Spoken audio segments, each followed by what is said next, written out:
Hey everyone, so in this video I want to show you the amazing film emulation plugin from Dehancer. The reason why is because I'm using it since 2022 and it's just totally changed my whole workflow, and I can create high quality content in a short amount of time, giving a nice film look. And also for the Lut conversion, basically when I film log footage with Apple ProRes or Apple Log or the Sony S-Log 3 footage with Dehancer, it's super easy to convert this to like a normal Rec 709 as well, using all the features from Dehancer, because it is so amazing to see what you can do with footage, making it like a film look, making it cinematic, or it's like a film stock from back in the 80s or even older. You have the 8mm, 60mm, 35mm film look, you can add grain and anything more, but I will dive deeper into it in a sec. And what I want to show is how do I do the whole process, what color management I have to set up in DaVinci Resolve, how do I handle the footage in the timeline, and as well what are the steps I do. And so I was thinking this is really helpful for you because a lot of people ask me how I'm doing this. So yeah, this is the video for it. So let's go right into it. We're here in DaVinci Resolve, and the first thing you have to do, I'm on a Mac here, and I go to preference and then I check the general settings that I have this automatically tagged to Rec 709 screen clip as Rec 709A, because the contrast is different if you not tick this.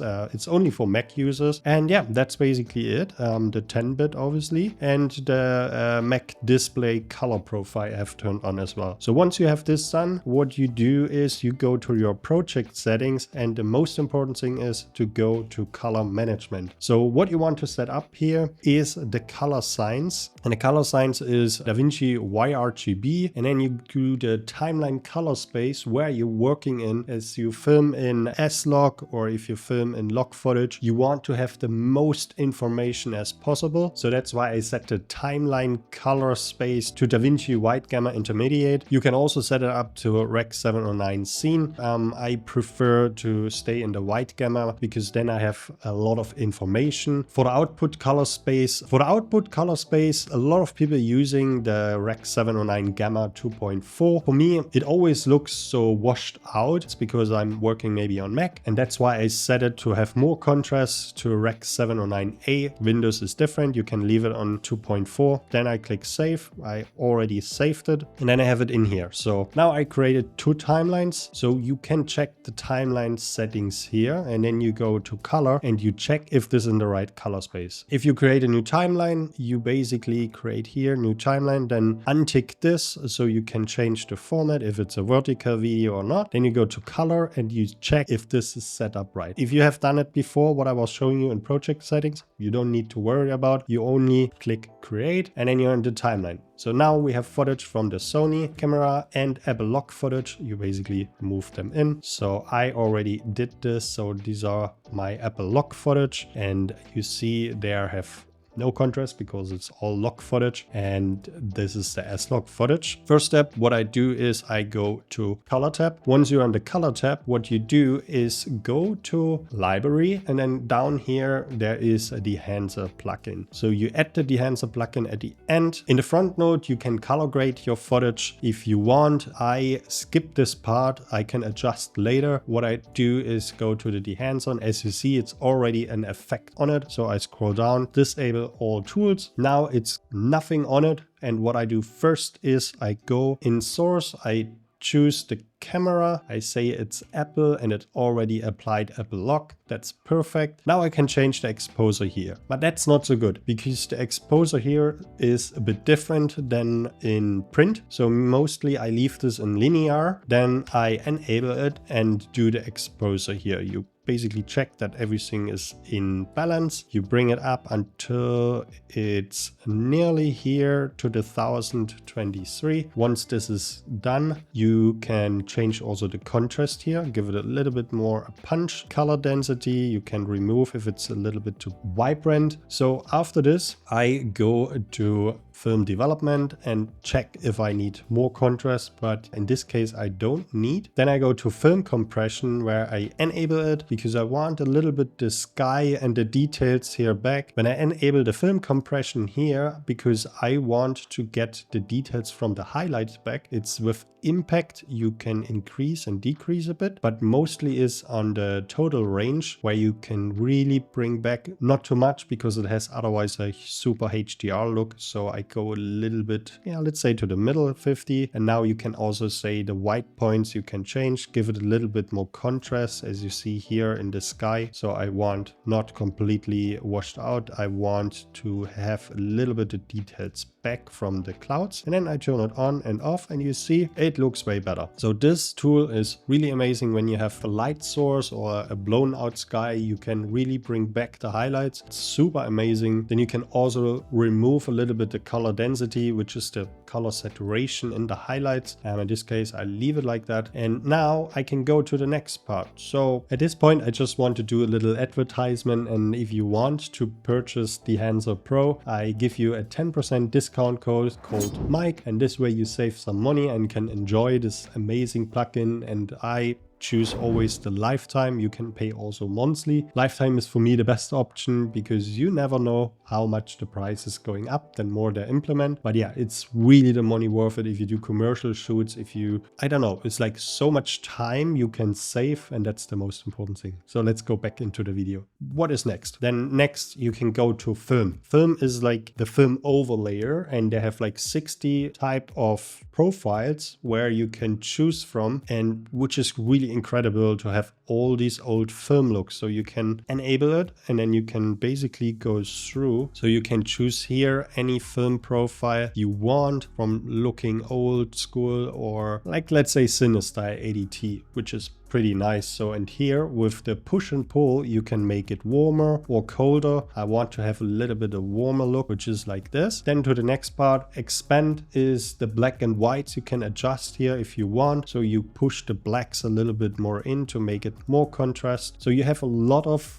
different areas where you give your footage some contrast. I always use the print mode where I can say tonal contrast, so it gives really a nice contrast. The same with the exposure. I go always with this way, and here with the white points in expand I can give it even a little bit more push with the whites, but not too much because I don't want to have blown out sky because I bring it back before. So what I do next is, okay, do I want to have a print profile on it? It's basically a print film paper, as you know, and a lot of people using the Kodak 2383, which has a nice view. I'm not really a fan of it, but yeah, whatever you prefer you can put on it. I leave it mostly on linear because I already put a film stock profile on it. But if you want to go with Kodak, you can. You have the possibility of changing the white, make it a little bit more cold or warm, and then you can also change the saturation here and give him an analog range limiter, makes it a little bit more a milky look. But in this case I like linear. I leave it like this. So now with color head you can change basically here all the colors. So let's say with cyan and red I can make it more a cold look, or I give it more a warmer look. The same with the green and magenta. I can bring a little bit the greens more in, so it looks really nice. Yellow and blue is the warm and cold again. So let's say we want to have a little bit the film look style, the yellow Hollywood style, and that's basically it. Let's leave this, it's like just slightly. And with film grain is what I do at the end, because this sometimes can really depends how long your footage is. If you filmed in 4K high resolution and then your computer needs to process a lot, so that's why I use this at the end. The first thing I turn on is bloom, a really nice dreamy look. You can choose with 8mm, which makes it even more. The highlights is mostly what blows out. I had a boxing, I will show you later, and there you see the highlights from the lights. The spotlight was blowing up a lot, but that's why I keep most of the time 35mm, and then I go down to 30, and this gives a nice dreamy look and not too much. Even if this is too much, you can change to 65mm, and yeah,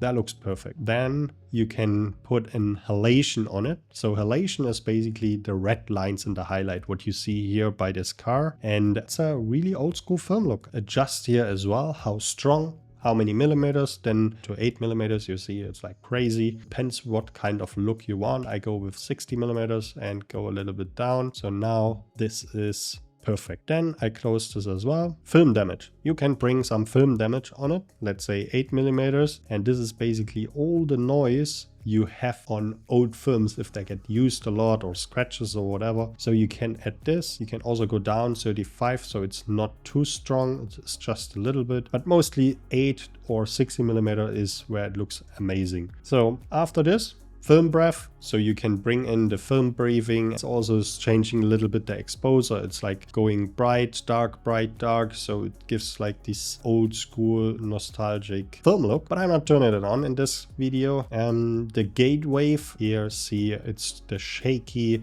kind of old school shaky footage. And yeah, let's go to film grain. Let's add some film grain here, and 8 millimeters makes it all a little bit more blurry. 60 millimeters is quite nice, and you can choose a higher ISO to get more film grain. So, and as you see here, it's like really adds a nice film grain. And the good thing on Dehancer is it does something. It takes your footage and applies. It's not just the overlay, what you have sometimes. You get the film grain in your overlay. It's basically analyzes the footage and integrates it.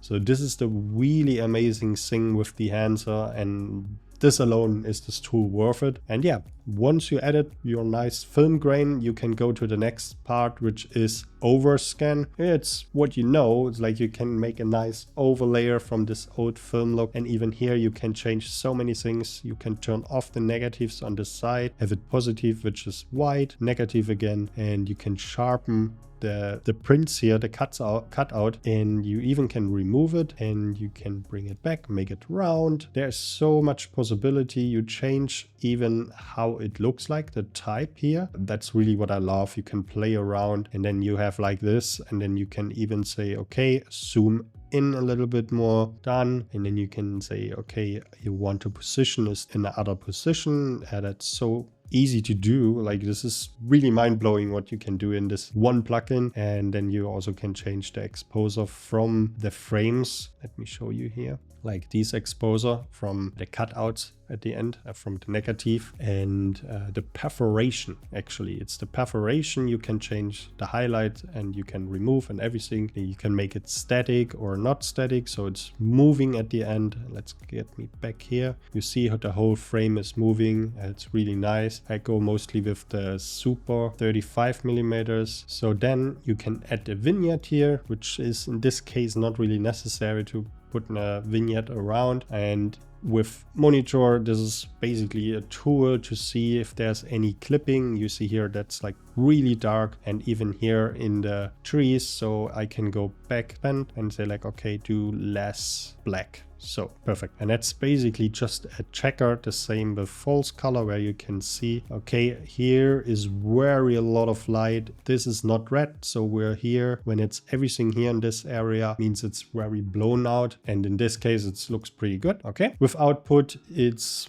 basically you can reduce the Dehancer effect, but I always leave it on 100%. You can create a LUT here, but it's not using all these features here like film grain, halation, or anything else. So yeah, that's basically it. When you look before and after, it's mind-blowing. We have a really nice film look here with perforation, with grain flickering, and yeah, it looks amazing, right? So now I could save this as a power grade. I have it here now, and I go to the next one as like, okay, I want this, or like I want me here filming, and now I could say apply, and now I have a really amazing film look straight away added without doing so much. And now I can change the settings here if I want to change something, and that way it's really fast off the grading. So for a commercial look where you don't want to have so much film grain and everything on it, so you just add Dehancer, go down here and say disable all tools, tools. Again, I go here to choose the camera, Apple lock, and now I have already a nice grade. And now it's a bit too dark, so I bring up the exposure. So in this case, you see here the blacks are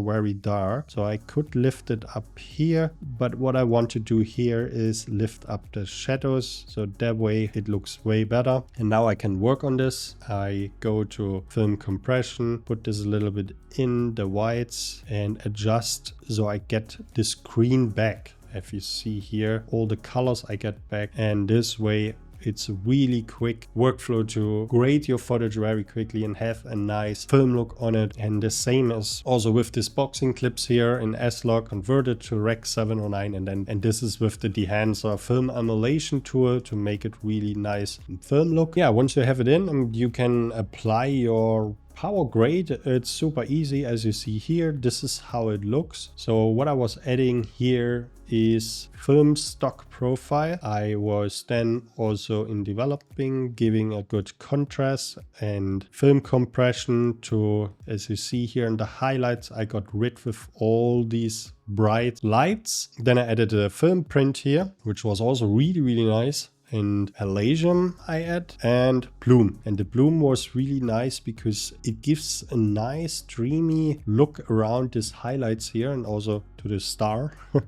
And this looks really amazing. And then I added some film damage on it and film grain. And this way I have like a really nice film look, very quickly created with not so much overlayers because it's in one plugin. And that's really amazing. Yeah. And then that's all. You go to delivery and then you export your footage. It takes a while because this plugin with your film grain on it, it doubles a little bit the render time for the clips. But yeah, that's all. I hope this video was helpful for you, how to use the Dehancer Pro and what you can do with it. And if you want this plugin, there is a 10% discount code down below, or just use Mike. And then you can save some money, and I hope you can also create these nice film looks with your footage. And until then, see you in the next video.